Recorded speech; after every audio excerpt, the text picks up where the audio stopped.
Clayton and Anali's dry spell is finally over, but at what cost? We need to discuss Clayton and Anali in the latest episode of 90 Day Fiance. Let's get into it. Hey guys, welcome back to Nikki Faces Reality.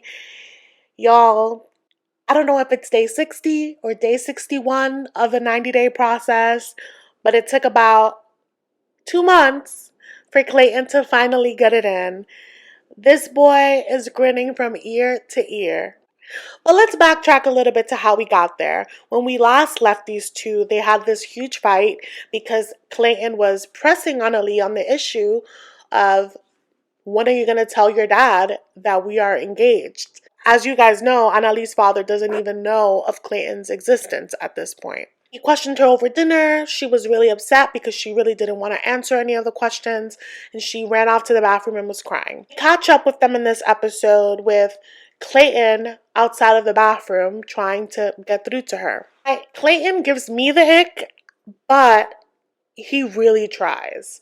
This guy was jumping through hoops to try to get even a word out of her.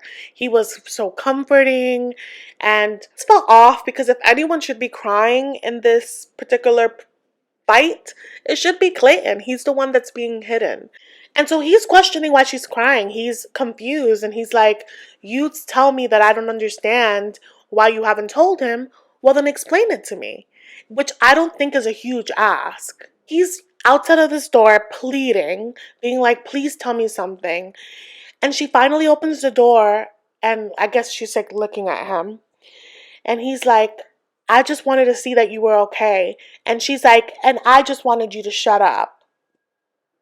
It's just so rude. She's so rude the way she talks to him. And it's such an interesting switch in dynamic and character because this whole time Anali has almost presented herself like one of his elders.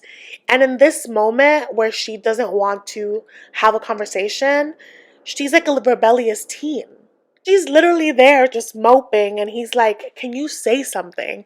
And she's like, I don't have anything to say. I don't want to keep talking about the same thing. Maybe it's best for us to break up. And I just think that was such a leap. It just felt so manipulative because obviously Clayton doesn't want to break up with you. If anything, he wants to feel like he is a priority in your life. The last thing he wants is to break up. So in this moment, I just was annoyed watching her because I'm like, you clearly just want to get your way no matter what. And I just felt like that was such a sketchy thing to do. Please let me know what you think in the comments about that because that was my read on it. Maybe I'm not fully seeing her side. It just felt so wrong. And Clayton has not been a peach. I know that he's not perfect, but I do think that she's just so annoyed even with having the conversation about her dad. And I just feel like if you are so adamant about something, if you feel so strongly about something, then that means that you should have the verbiage to defend that. Help people understand so that they can respect your stance. But I'm getting the vibe that she just wants him to like take her word for something. And I'm like, no, he needs a little more explanation because this is sketchy. I really gotta give Clayton props in this moment because if someone was being so rude and dismissive, I feel like I would have probably shut down and just like went to bed and called it a night. But he really is leading with his heart in this moment. He lets her in on some stuff. He's like, listen, the things that you're doing, you could have a reason.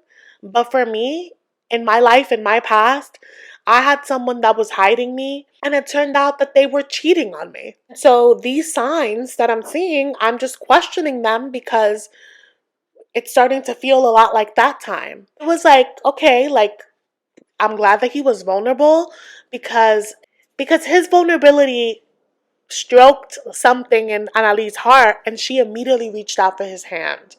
And I was like, okay, good.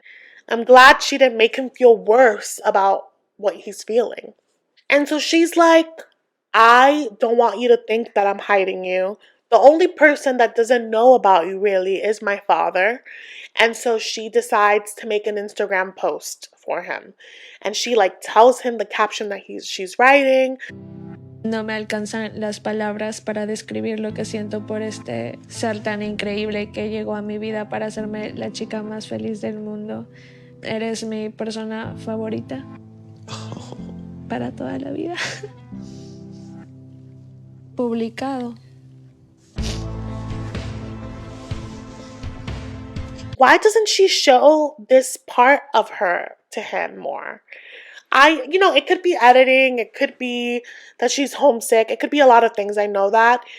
But the things that she wrote down in that caption, I'm like, if you feel this way, like this should be the most exciting time of your life that you get to be in the same city as your partner. Like, it gave us a little insight. I don't know if I'm convinced, but it was a start, and Clayton was really moved by this. But I, as a viewer, was not, and you let me know how you feel. But why did it take so much for her to post him?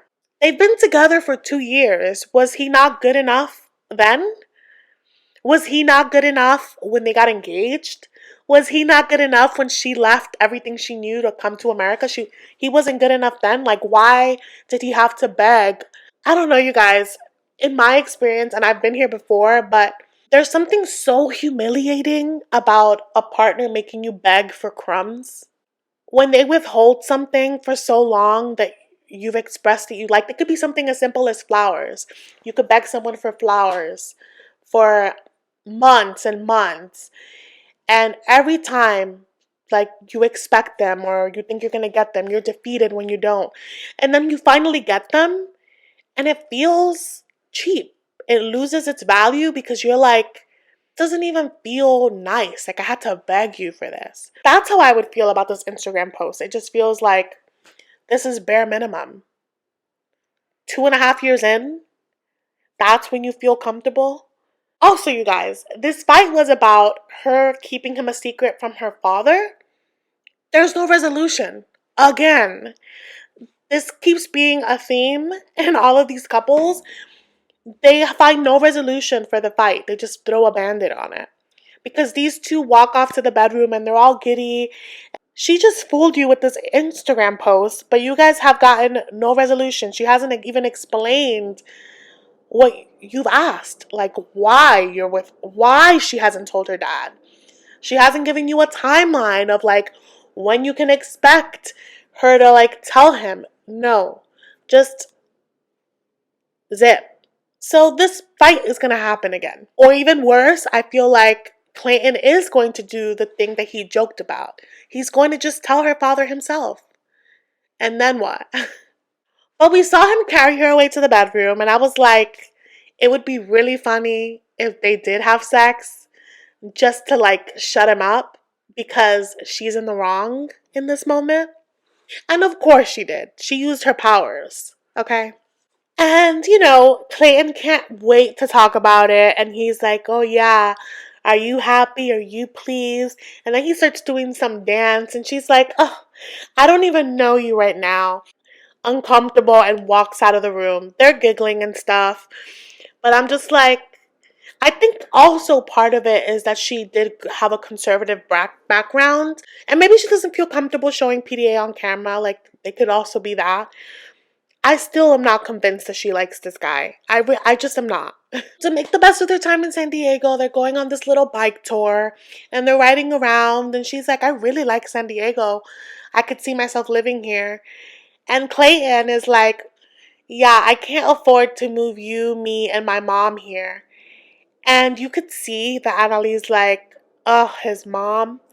Because, yeah, I guess his mom is part of the deal. I don't think that was part of Anali's plan, but yeah, hoarding mom is part of the deal. And so Clayton quickly changes the subject and he's like, how do you feel about the wedding? Let's talk about wedding plans. And Anali is like, I'm not ready, but I'm excited. And she starts throwing out all these things. She starts mentioning that they need a llama for pictures. And at first I thought she was joking.